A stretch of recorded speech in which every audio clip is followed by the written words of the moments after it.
오늘은 직분 교회를 교회답게 만든다는 주제로 함께 말씀 나눌까 합니다. 우리가 지구상에 있는 교회들을 다 우리가 합쳐서 둘로 나눌 수 있을 것 같아요. 조직이라는 걸 가지고 하나는 조직을 중시 여기는 부류가 있는가 하면 하나는 조직에 대하여 반대하는 부류가 그렇게 나올 수 있겠죠. 여러분, 조직을 중요시하는, 아주 강하게 중요시 여기는 데가 어디 있을까요? 로마 카톨릭, 천주교라고 우리가 이야기할 수 있을 겁니다. 아마 천주교가 조직을 가장 강하게, 중요하게 여긴단 말이죠. 그 다음으로 강하게 생각하는 게 성공회라고 우리가 말할 수 있을 겁니다. 근데 그 조직을 반대하는 부류들도 있단 말이죠. 그 극단엔 누가 있냐면 무교회주의자들이 있어요. 교회는 필요 없다, 이렇게. 그냥 우리가 모이면 되지 뭘 교회가 필요하냐, 이렇게 무교회주의자들이 있단 말이죠. 이 무교회주의자로 유명한 사람은 일본의 우찌무라 간조라는 사람이고, 우리나라에서는 함석헌 선생님이 이 무교회주의자 가운데 대표적인 사람이란 말이죠. 교회 조직이나 권위주의 때문에 상처를 입고 밖에 나와서 그냥 무교회주의를 주장하기 시작하게 된 겁니다. 교회 조직과 특별히 성직에 대해 강조하는 것이 천주교요. 그 다음이 성공회고, 아마 그 다음쯤이 감리교와 장로교 정도가 아마 그렇게 중요시 여기는 데일 겁니다. 그리고 무교회주의적으로 조금 나간 데가 우리 지금 있는 우리 침례교, 우리 교회가 침례교단인지도 모르죠. 잘 모르는 분들이 계셔요. 우리 교회는 침례교예요. 그 침례교회가 중간에서 약간 좀 자유로운 쪽으로 나가 있습니다. 그래서 침례교회는 원론적으로 얘기하면 목사와 안수집사 외에는 직분 자체를 별로 인정하지 않는단 말이죠. 여기서 좀 더 나간 데가 어디냐면 브레드린이라고 하는 형제회라고 부르는데요.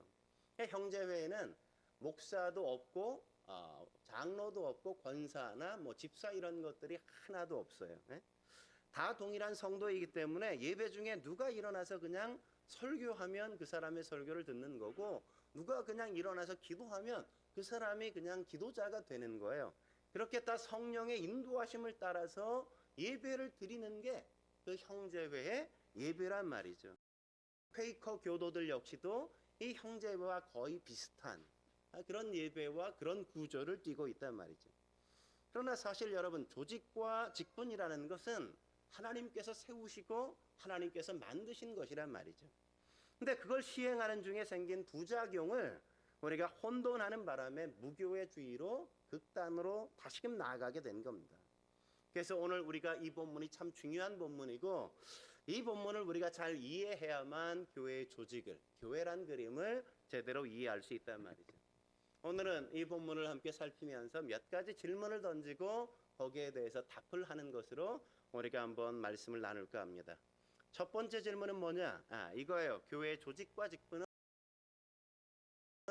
교회의 직분과 조직은 누가 만든 거냐? 교회는 누가 만들었을까요? 인간이 만든 기구가 아니란 말이죠. 교회는 하나님이 친히 만드신 조직이란 말이죠. 정말 그런지 오늘 11절 말씀 같이 읽어볼까요? 11절 같이 읽겠습니다. 시작. 어떤 사람은 사도로, 어떤 사람은 선지자로, 어떤 사람은 복음 전하는 자로, 어떤 사람은 목사와 교사로 삼으셨으니. 그러니까 제일 중요한 단어가 뭐예요? 그가 세우셨다, 이런 거죠. 그가 누구예요? 하나님이 세우셨다, 이런 거죠. 그죠? 하나님이 교회를 만드시고 사람을 세우셨단 말이죠. 하나님이 교회의 머리로 예수 그리스도를 주실 뿐만 아니라 그 몸으로 성도들을 불러서 그의 지체가 되게 만들어 주셨다고 성경이 이야기합니다. 그러므로 결코 교회는 인간의 창조물이 아닌 거란 말이죠. 그러므로 교회를 우리가 부정하는 건 성경 자체를 부정하는 것이 되는 것이고, 자칫 하나님을 부정하는 게 될 수 있는 위험 가운데 나가게 되는 겁니다. 그리고 교회 안에 있는 사도, 선지자, 복음 전하는 자, 목사와 교사 역시도 하나님이 세우셨다고 분명하게 언급하고 있단 말이죠. 근데 이걸 제대로 이해하지 못하기 때문에 분파주의가 자꾸만 분파가 생기고 만들어진단 말이죠. 그리고 우리가 한 걸음 더 나아가면 집사 같은 봉사 직분자들은 주님이 직접 요구하신 건 아니지만 사도들이 교회로 모인 그 모임을 위해 필요에 의해 위해서 함께 세우게 된 거란 말이죠. 그래서 교회 정체를 보면 주님이 직접 세운 직분들을 가르쳐서 우리가 항존직이다 이렇게 얘기하는 거예요. 항존직. 하나님이 직접 명하셔서 세운 걸 항존직 이렇게 이야기하는 겁니다. 그러니까 교회 안에 이런 직분은 꼭 필요하다 이렇게 하나님께서 말씀하신 거란 말이죠. 여기에 항존직에 누가 속해요? 장로가 항존직이다 이렇게 얘기한단 말이에요.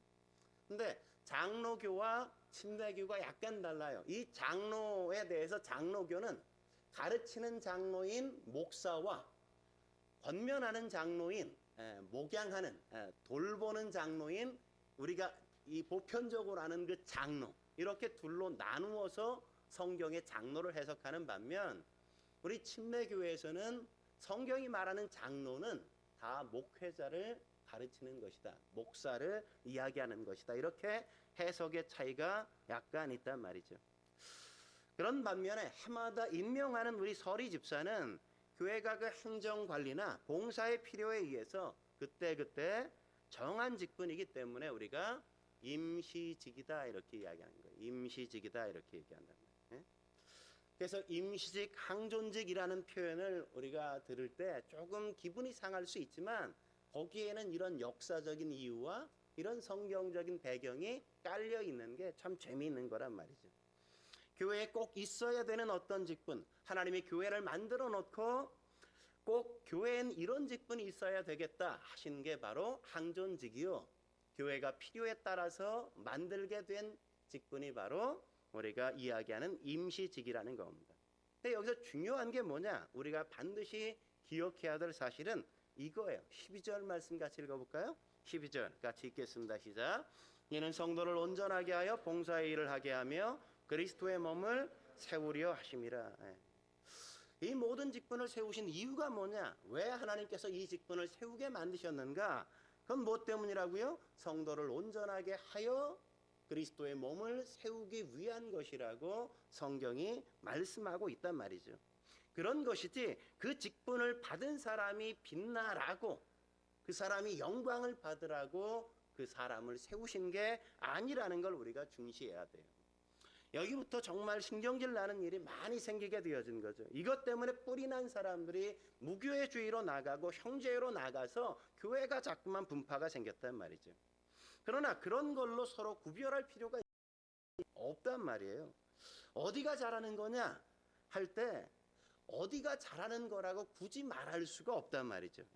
장로교가 더 행정을 잘하는 건가 아니면 침례교가 잘하는 건가, 그건 성도들이 어디서 더 이익을 많이 따라서 다른 것이지, 그건 대통령 책임자냐 내각 책임자냐 이런 것을 묻는 것과 별반 다르지 않단 말이죠. 어느 것이 더 나아요? 모른단 말이에요. 어느 것이 더 나은지. 제도를 어떻게 활용하고 쓰느냐가 중요한 거란 말이죠. 여러분, 민주주의가 제일 발달한 영국에는 지금도 여왕 폐하가 계시지 않습니까? 그럼 그 나라가 왕정 국가라는 거예요? 그건 아니잖아요. 그죠? 그걸 어떻게 쓰느냐가 참 중요하다는 겁니다. 그럼 두 번째 질문. 하나님은 무엇을 하시려고 조직과 직분을 만드신 거냐 이거죠. 왜 하나님께서 조직을 세우시고 직분을 만드셨냐 이거죠. 다시 말하면 하나님이 이런 직분을 만들고 사람을 세워서 어떤 이익을 보게 하시려고 세운 거냐 이거죠. 그동안 교회는 우리가 교회의 성직권을 강조하다 보니까 1차적으로 거기서 문제가 참 많이 생겼단 말이죠. 말하자면 감리교식으로 교회 안에 일어나는 모든 일들의 집행권이 그냥 성직자 혼자에게 다 주어지다 보니까 상식 이하의 일들, 잘못들이 벌어짐에도 불구하고 평신도 입장에선 어떤 항소도 할 수 있는 권리가 주어지지 않았기 때문에 거기에 대한 불만이 굉장히 컸단 말이죠. 그럼 왜 이런 문제가 생겼냐? 이런 문제가 생긴 그 근원엔 뭐가 있냐면 성직자들이 중요한 일을 맡았다는 것과 그게 중요한 사람이라는 것 자체를 잘 구분하지 못한 것에서 이런 문제가 생기기 시작했단 말이죠. 맡은 일이 중요한 것과 그 사람이 중요하다는 건 전혀 다른 얘기 아닙니까? 예컨대 우리가 원님과 님을 태운 당나귀는 차원이 다른 것 아니겠어요? 그죠? 다 자기를 보고 전하는 줄 전하니까 마치 자기가 원님이 된 것인 양 착각해서 당나귀가 나중에 호랑이 앞에 가서 뭐라 그래요? 야 임마 이런단 말이죠. 그죠? 예? 나중에 큰 코 다치는 거 아닙니까? 그죠? 그런 일이 벌어진단 말이죠. 교회 안에 하나님의 직분을 세우신 건 그 직분을 통해서 하나님이 어떤 일을 하시기 위해서 세웠단 말이죠. 12절 말씀처럼 성도를 온전케 하여 봉사의 일을 하게 하며 그리스도의 몸을 세우기 위하여 하나님께서 조직을 세우시고 사람을 세우신 거란 말이죠. 그 일을 하려다 보니까 규모가 필요하고 규모가 필요하다 보니까 그 속에 질서를 두는 게 필요하게 된 거란 말이죠. 그래서 하나님이 목사를 세우고 집지고 봉사자를 세워 가셨단 말이죠. 그래야만 질서가 잡히고 규모가 유지될 수 있기 때문에 그런 거란 말이죠. 왜냐하면 인간에게 질서와 규모를 만들어주지 않으면 최소한 상식적인 기준들을 함께 세워주지 않으면 대단한 혼란이 야기되기 때문에 그렇단 말이죠. 하나님이 목사가 있어야만 일하시고 집사가 있어야만 일하시는 그렇게 능력이 없는 분은 아니잖아요. 하나님이 목사가 없으면 말씀을 하실 수 없고 어떤 장로가 없으면 뭘 하실 수 없는 분이 결코 아니란 말이죠. 그렇기에 목사나 장로나 집사나 그 어떤 사람도 내가 중요하다고 감히 말하지 말아야만 된다는 겁니다. 내게 맡겨진 일이 중요한 것일 뿐이란 말이죠. 예? 자기에게 맡겨진 그 일 때문에 나도 생생나는 사람이 된 것이지 내가 괜찮은 사람이기 때문에 그 일을 잘 이루어가는 건 아니라는 사실을 우리가 기억해야 된단 말이에요. 근데 이 사실을 가장 잘 이해하지 못한 사람들이 누구냐면 교회에서 가장 중요시 되는 직분을 맡은 분들이 이 사실을 제대로 이해하지 못하고 오해하기 시작했단 말이죠. 예? 목사님들이 그리고 장로님들이 그렇게 다 오해하기 시작했어요. 사실 그분들은 어떤 분들인데 그분들은 원님을 태운 당나귀에 불과한 것인데 내가 원님인 줄 착각하고 살기 시작했단 말이죠. 그래서 바울이 고린도전서 3장 9절에 이렇게 말하는 걸 우리가 주의 깊게 들을 필요가 있습니다. 우리 9절 말씀 같이 읽어볼까요? 9절 읽겠습니다. 시작. 우리는 하나님의 동역자들이요 너희는 하나님의 밭이요 하나님의 집이니라. 예. 집을 짓고 밭을 일구기 위해서 일꾼들을 부르신 것이란 말이죠. 예? 우리가 하나님의 동역자라고 불리는 건 그게 힘이 세다는 게 결코 아니란 말이죠. 우린 그저 값을 받기 위하여 부름받은 일꾼에 지나지 않은 겁니다. 그리고 성도 여러분 자신들이 하나님의 목적이란 말이죠. 목적이에요. 예? 그러니까 여러분들이 하나님의 자녀고 여러분들이 하나님의 목적 자체란 말이죠. 예? 그렇기에 교회 목사든 장로든 이렇게 직분을 받게 된 사람들은 더 이상 자신을 위해 존재하지 않고 성도들을 위해 존재한다는 사실을 잊어서는 안 되는 겁니다. 예? 교회에선 이제 장로가 되시든지 어떤 특별한 목회자가 된다면 그래서 그 이후에 사생활이 자꾸만 사라지고 개인적인 사생활을 주장할 수 없게 되어지는 거란 말이죠. 네? 맡은 일이 중요한 것과 사람이 중요하다는 것은 이렇게 다르다는 사실을 우리가 명심할 필요가 있는 겁니다. 그러나 사람들이 실수해서 원님을 태운 당나귀가 자기가 닿는 줄 알고 실수를 한 것 때문에 모든 조직이 다 필요 없고 모든 직분자가 다 필요 없다고 말하는 건 되는 거예요? 안 되는 거예요? 그래서는 안 된단 말이죠. 예? 우리가 뭘 이해하지 못한 겁니까? 우리가 그만큼 힘이 세지 않다는 사실을 잘 모르기 때문에 우리는 자꾸만 그렇게 나간단 말이죠. 인간은 그렇게 강한 존재들이 아니란 말이죠. 여러분 사람을 고문할 때 가장 심한 고문 중에 하나가 뭔지 아십니까? 시간 개념을 못 갖게 만드는 거예요. 예? 독방에다 집어넣고 빛이 들어오지 않는 곳에서 그냥 시간도 때도 되지 않았는데 그냥 막 밥을 줘요. 예. 그러니까 해가 뜨는 것도 못 보고 해가 지는 것도 못 봐요. 그러니까 시간 개념이 없어지기 시작하면서 사람이 미쳐버린단 말이죠. 예? 그러니까 사람은 사실 그렇게 연약한 존재라고요. 그런 것 하나에도 쉽게 무너지고 자빠지고 쓰러질 수 있는 그런 연약한 존재예요. 그런 연약한 사람들을 이렇게 직분자로 세운 건 사람들에게 그렇게 하는 것이 필요하기 때문에 세운 거라는 사실을 겸손하게 우리가 인정해야만 한단 말이죠.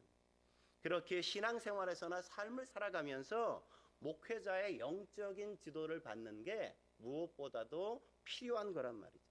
그러라고 목회자를 하나님께서 세워주신 거예요. 여러분이 해보셔서 잘 아시잖아요. 영적인 어떤 경지에 가기 위해서 내가 스스로 경험이 얼마나 부족한지, 그 부분에 대해 우리가 얼마나 무지한지 어떤 한 것만 시도해봐도 우린 너무나 잘 알지 않습니까? 기도해봐도, 그죠? 성경 공부를 해봐도 우리가 하다 보면 내가 얼마나 무지하고 내가 얼마나 알지 못하는지 너무 바닥이 쉽게 드러날 수밖에 없단 말이죠. 예? 보통 신앙에 탈이 나는 사람들 가운데 대부분은 뭐예요? 게을러서 탈나지 않고 대부분 열심을 내기 때문에 탈나는 경우가 많단 말이죠. 그래서 열심을 내지 말라는 게 아니에요. 열심을 내낼 때마다 우리가 주의하고 조심해서 열심을 내는 게 필요하단 말이죠. 대부분 이단에 가 계신 분들이 열심이 없어서 갔어요?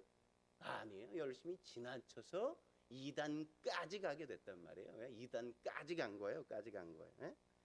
그렇기 때문에 그 부분에 대해 분명히 가르쳐주는 사람이 있어야 되고, 먼저 경험한 사람, 먼저 알고 있는 사람에게 도움을 청하고 도움을 받는 게 무엇보다도 필요한 거예요. 그래서 어떤 문제에 대해서 내가 잘 모를 때 목회자에게 먼저 달려가서 그분에게 의견을 구하는 게 먼저여야 되고, 최소한 그렇게 할 수 없는 상황이라면 신앙에 연배가 있으신 장로님이나 권사님들에게 찾아가서, 아니면 신앙생활을 오래 하신 어떤 리더들을 찾아가서, 우리로 말하면 목자들에게 가가지고 이렇게 하는 건 어떤지를 물어보는 게 필요한 거란 말이죠. 예? 그래야만 우리가 안전하게 건강하게 신앙을 유지해 갈 수 있는 겁니다. 세 번째 질문은 이겁니다. 그러면 하나님은 어떤 직분을 주셨냐 이거죠. 어떤 직분을 우리에게 주셨냐.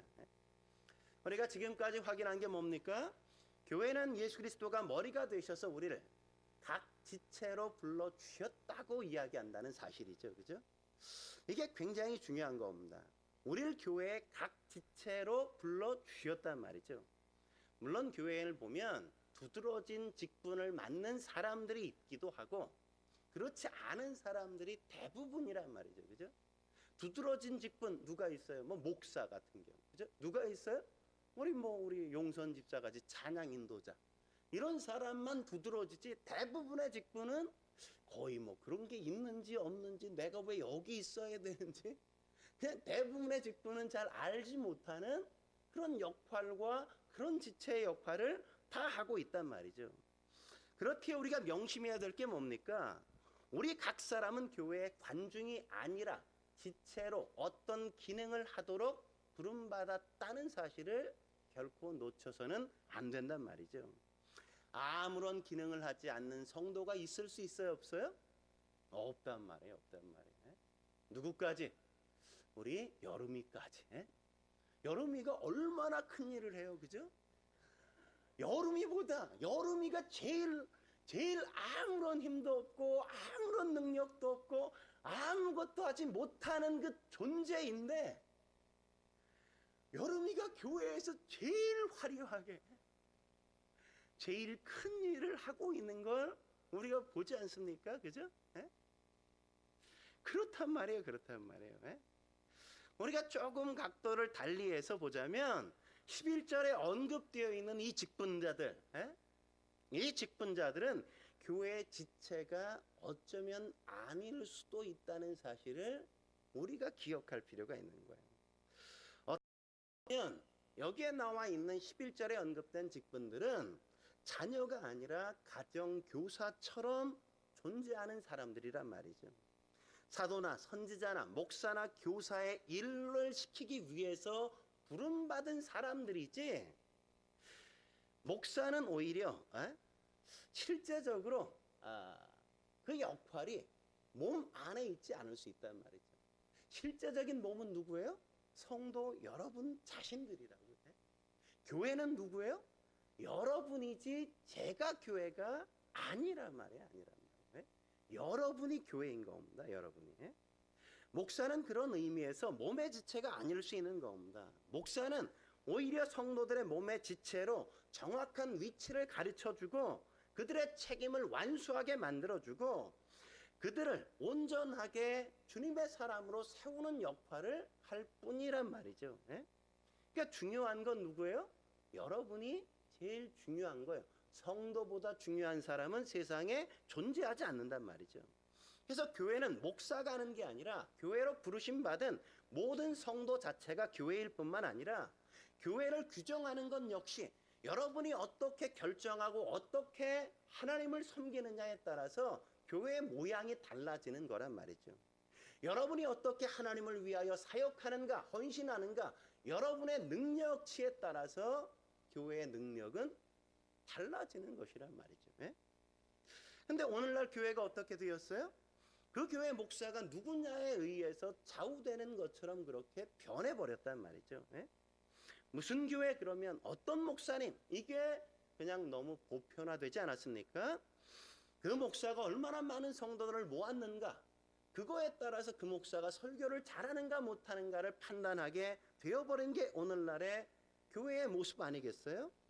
성도들이 전부 다 유명한 강사 앞에 나와서 배우는 학원 학생들에 친하지 않는 것처럼 그렇게 전락해버렸단 말이죠. 이것만큼 교회가 실패한 게 없는 거란 말이죠.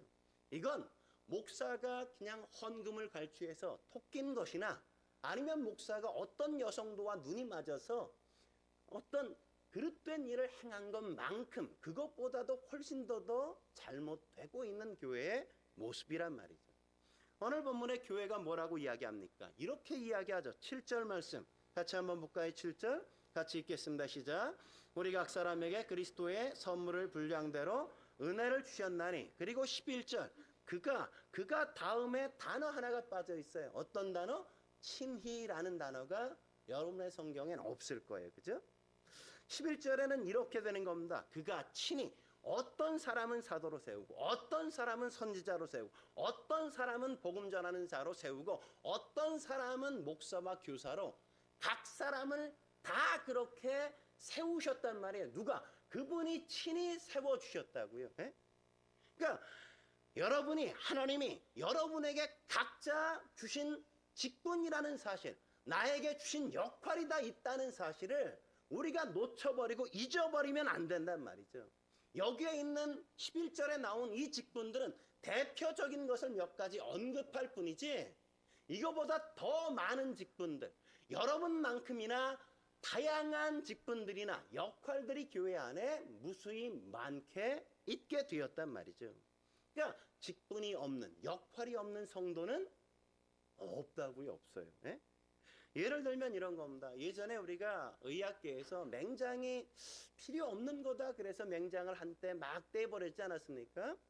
우리 여자들이 산부인과에 가면 맹장은 이제 진화 과정 가운데 그냥 생긴 거니까 없어도 상관없다, 불필요하다 그래서 그냥 애 낳고 그냥 막 떼버렸잖아요, 맹장을. 그죠? 근데 정말 맹장이 필요 없는 거였어요? 아니란 말이죠. 맹장이 필요 없는 게 아니었다는 게 나중에 과학적으로 드러나지 않았습니까?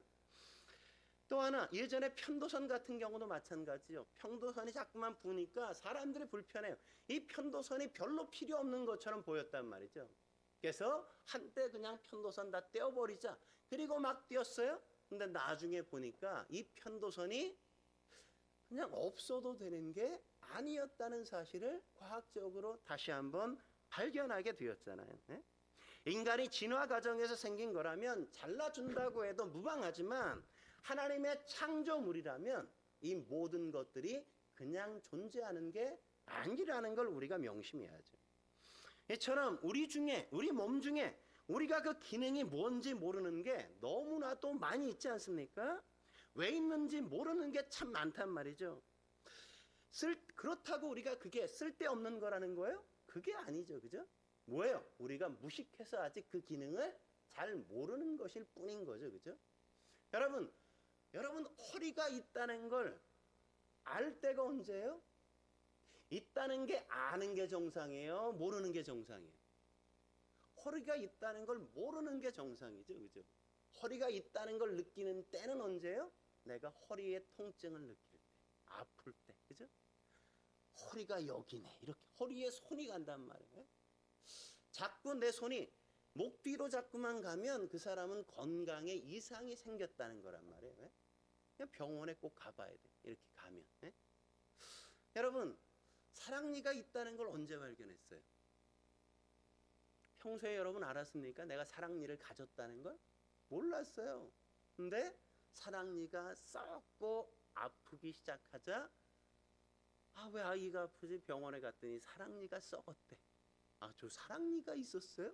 이렇게 나중에 그 기능을 잃어버릴 때야 비로소 알게 된단 말이죠. 그죠? 그렇지 않고는 그게 있는지 없는지 잘 모른단 말이에요. 교회 성도들이 잘 모르는 것 가운데 하나가 뭐냐면, 하나님의 부르심으로 교회에 와 있지만 각자에게 틀림없이 주어진 역할, 그 기능이 있다는 사실을 우리가 놓쳐버리고 잊어버릴 때가 너무나도 많단 말이에요. 그냥 존재하는 건 있어요, 없어요? 없어요, 없어요. 그냥 와 있는 성도는 교회 가운데 그 어떤 사람도 없단 말이죠. 그 기능이 어떤 건 두드러지고 어떤 건 두드러지지 아닐 뿐인 거지, 전혀 기능을 갖지 않은 성도는 아무도 없단 말이죠. 오늘 본문식으로 얘기하자면 가장 두드러진 기능 가운데 하나가 뭡니까? 목사들 아니에요, 그죠? 떠드는 거 아니에요, 그죠? 목사가 가장 두드러지지 않습니까? 근데 사실 목사는 사실 기능이 아니라고 해도 무방하단 말이죠. 말하는 게 사실 기능은 아니잖아요. 그렇죠? 우리도 말을 많이 하지만 말 자체로 뭔가 이루거나 만드는 건 없단 말이죠. 말로 대신 걷기랍니까? 말로 대신 뭘 먹기랍니까?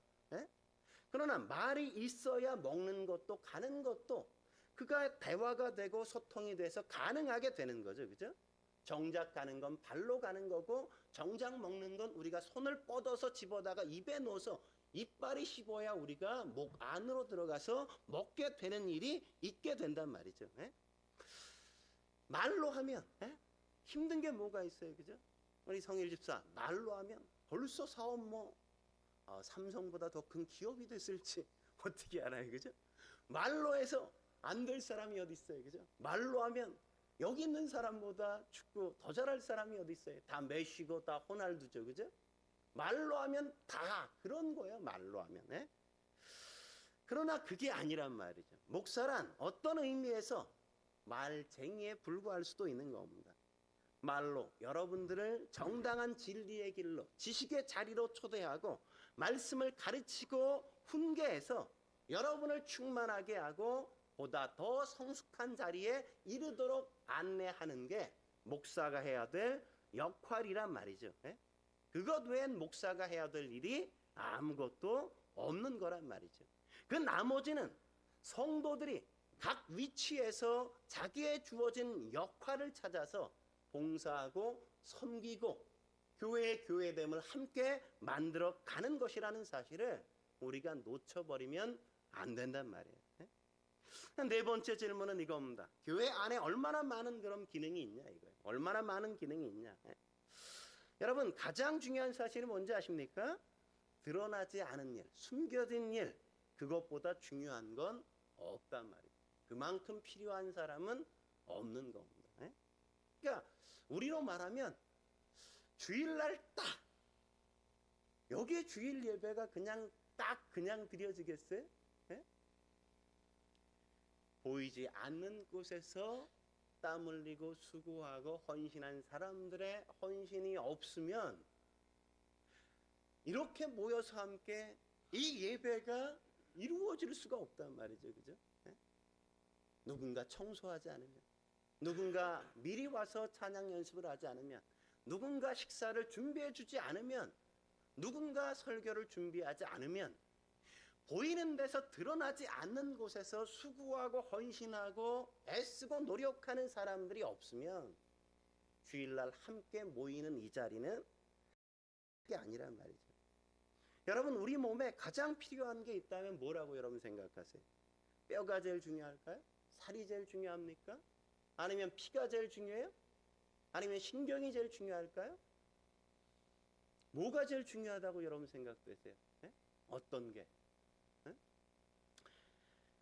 이 뼈, 살, 피, 신경 이 가운데 뭐가 제일 중요한 것 같아요?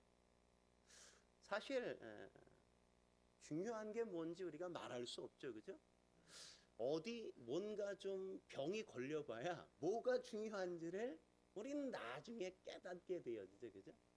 이가 한번 탁 아파봐야 진짜 이가 없는 게 얼마나 힘든지, 그죠? 그때 알잖아요. 용선 집사처럼 다리를 딱 한번 그냥 인대가 한번 그래 봐야 야, 이 다리가 불편한 게 뭔지, 그죠? 그 상황과 내가 병듦의 그 환경에 따라서 뭐가 중요한지가 그때 따라서 달라지는 경우가 얼마나 많아요. 근데 여러분, 이 네 가지가 다 있다고 해서 그러면 우리가 완벽합니까? 아니죠, 아니죠, 그죠? 살이 있고 뼈가 있고 피가 있고 신경이 있다고 해도 거기에 근육이 더해져야만 되지 않습니까? 가능하잖아요. 그러나 우리가 근육이 더해져서 우리가 활동한다고 그게 사람이라고 우리가 생각해요? 아니죠. 여러분 그 사람이 돌아다니면 얼마나 무서워요, 그죠? 거의 뭐 프랑켄슈타인 아니겠어요? 네? 거기에 해줘야 돼요. 피부라는 게 더해지지 않으면, 네? 더해지지 않으면 어디에서도 그 사람을 사람 대접해주지 않는단 말이에요. 네? 여러분 생각해 보세요. 피부만큼 우리의 생존을 위해서 꼭 필요 없는 것처럼 느껴지는 게 어디 있어요, 그죠? 피부가 뭐 그렇게 필요해요? 그렇게 중요한 기능을 우리 안에 하는 것 같지 않단 말이에요. 그러나 그 피부가 없으면 우리는 어디에 가서 우리의 가치와 존재를 존중받거나 인정받지 못한단 말이죠. 예?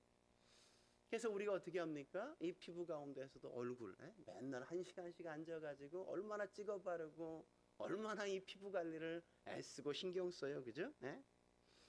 예. 우린 그렇게 기능적으로 가장 필요 없는 것 같은 걸 가장 많이 손질하고 가장 정성스럽게 다듬고 가장 많이 신경을 쓰고 있다는 사실을 우리가 놓치면 안 된단 말이에요. 네? 교회도 마찬가지예요. 가장 덜 귀한 걸 가장 중하게 여기고 귀하게 여기고 성경은 말하고 있단 말이죠. 교회에서 두드러지게 대접을 받는 게 가장 귀한 게 아니고 가장 소중한 게 아닐 수 있다고 성경이 언급하는 이유는 여기에 있단 말이죠. 우리의 싸움은 바로 여기에 있는 거죠. 우린 결국 누구의 박수를 받기를 원하는 겁니까? 우린 사람들의 박수를 원하잖아요. 예수님께서 마태복음 6장 1절에 뭐라 그래요? 이렇게 말하죠. 사람에게 보이려고 행하지 않도록 주의하라. 너희 아버지 앞에 상을 받지 못하느니라. 그죠? 그러니까 사람에게 보이려 하느냐 하나님에게 보이려고 하느냐 하는 싸움이 우리에게 영적인 분별력에 관한 싸움으로 우리 앞에 다가오고 있단 말이죠. 결국 교회란 건 그런 의미에서 영적 분별력으로 사람을 깨우치고 훈련하고 성숙시켜가는 것이 교회가 하는 일이고, 그러기에 우린 모두 영적인 문제에 중요한 것, 십자가를 지는 것, 죽는 것, 자기를 부인하는 것, 내가 원하지 않는 일에도 내가 순종하고 내가 복종해 가는 것, 그 훈련 앞에 우리가 늘 싸우고 있다는 사실을 우리가 결코 놓치면 안 되는 것. 여러분, 교회가 무너지고 있다는 것, 교회가 망하고 있다는 징조가 뭐로 드러나는지 아십니까? 사람 앞에 칭찬받고 보이려고 하는 것이 자꾸만 입김이 세지는 것으로 드러난단 말이죠. 네? 누군가에게 드러나고 누군가에게 내가 힘 있는 것처럼 보여지는 게 자꾸만 교회가 망하는 징조로 드러나고 나타난다는 걸 우리가 놓치면 안 된단 말이죠. 그게 쉽지 않기 때문에 우린 그 부작용을 종종 맛보고 있는 거란 말이죠. 그러나 그런 부작용이 두렵다고 그 일을 안 할 수도 없고 우리가 타협할 수도 없는 거란 말이죠. 이 이야기를 하는 겁니다. 우리가 드려야 될 가장 중요한 기도 제목이 뭐예요? 하나님께서 나를 불러 몸이 되게 하신 교회 속에서 내가 드러나지 않든 드러나든 그것과 상관없이 내가 해야 될 책임이 뭐냐? 나에게 요구된 어떤 것인가? 내가 무엇으로 부름받은 것인가? 그것을 찾는 것이 우리의 기도 제목이어야 한다. 그리고 그 자리에서 내가 그 역할을 감당하면서 누리는 즐거움과 기쁨들, 재미들, 그런 것을 통해 우리의 신앙이 자라가야만 우리가 진정한 신앙인, 우리가 하나됨을 만들어가고 그 속에서 하나님의 기적과 역사를 만들어가는 걸 함께 우리가 맛볼 수 있는 거란 말이죠. 그러므로 사랑하는 성도 여러분, 우리가 함께 살아갈 때 우리의 교회 속에서 내가 해야 될 역할이 뭐냐? 그걸 잘 찾아야 되는 거예요. 우리 여름이가 우리에게 그 큰 역할을 하는데, 여름이도 그 역할을 하는데 나는 왜 예수향기 교회에 와 있을까? 나는 무슨 역할로 이곳에 보내주셨을까? 내년 2월이 되면 연희자매 둘 첫째가 딱 태어나잖아요. 하나님이 그 첫째를 왜 우리 가운데 주실까? 그 역할도 여름이와 또 다른 역할로 우리 가운데 하나님께서 보내주시는 거라는 사실을 우리가 알면 얼마나 놀랍죠? 나는 어떤 역할로 이 교회 속에 부름받았는가? 내가 무엇으로 주님의 몸을 함께 이룰까? 나는 손일까 손가락일까? 나는 발가락인가? 나는 도대체 어디에 속해서 하나님을 섬겨야 될까? 여러분들이 고민하시고 그 그리스도의 몸을 바르게 이루어서 하나님을 영원롭게 하시는 저와 여러분이 되시길 주의 이름으로 축원합니다. 함께 기도하시겠습니다.